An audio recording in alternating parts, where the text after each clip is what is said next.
We are going to talk about documentation. And if your response and initial reaction was, ugh, I get it. I get it. But this is such an important and vital piece to the work that you do. It's really being able to show all of the things that you have done with your client, the work that your client has done with you, and the impacts that you both are making together. So, documentation is really, really important that you have the skills and tools and resources that you need to feel confident in this.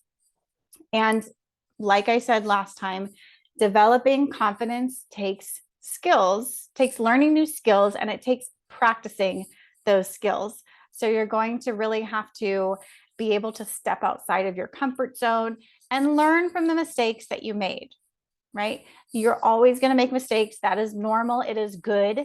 It is part of your growth. And it gives you a chance to ask those questions that maybe you wouldn't have thought of otherwise. So when you're able to document clearly and accurately, this is going to do a few things. One, it's going to increase the quality of services that you provide to your client. It's going to increase the respect that you get from your colleagues.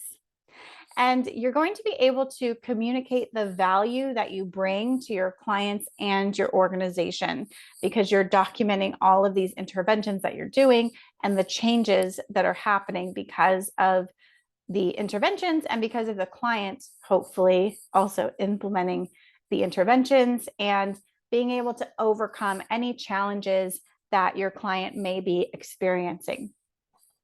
You're really going to be able to paint an accurate picture of the client's progress or your attempts at progress and things that may have gotten in the way because life happens.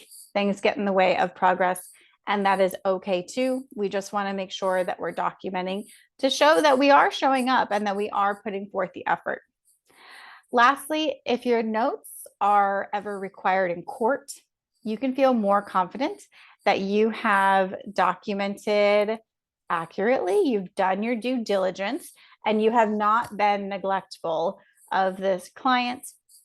So, all of these are really, really important things to understand and to keep in mind when you are doing your documentation that there is a purpose for your notes.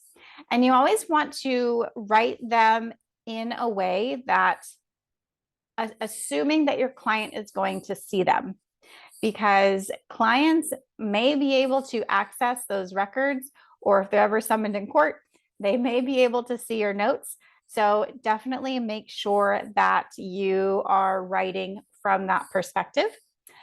For example, when I was working as a medical social worker in hospice, I did have one family member who became unhappy with our services and requested to see all of the medical documentation from the social worker to the nurses, everything. And it was a good thing that I used this strategy because I was still actively working with this patient and with this client. And because I was able to document in a culturally appropriate and sensitive and strengths-based way, it didn't ruin our therapeutic alliance that we had built, as it did with some of my other colleagues that were unhappy with the way the notes had been written. So something to definitely keep in mind when it comes to your documentation. And lastly, it's important to know that when it comes to your work, if you don't document it, it didn't happen. So make sure that you are doing full and complete documentation as appropriate to your setting.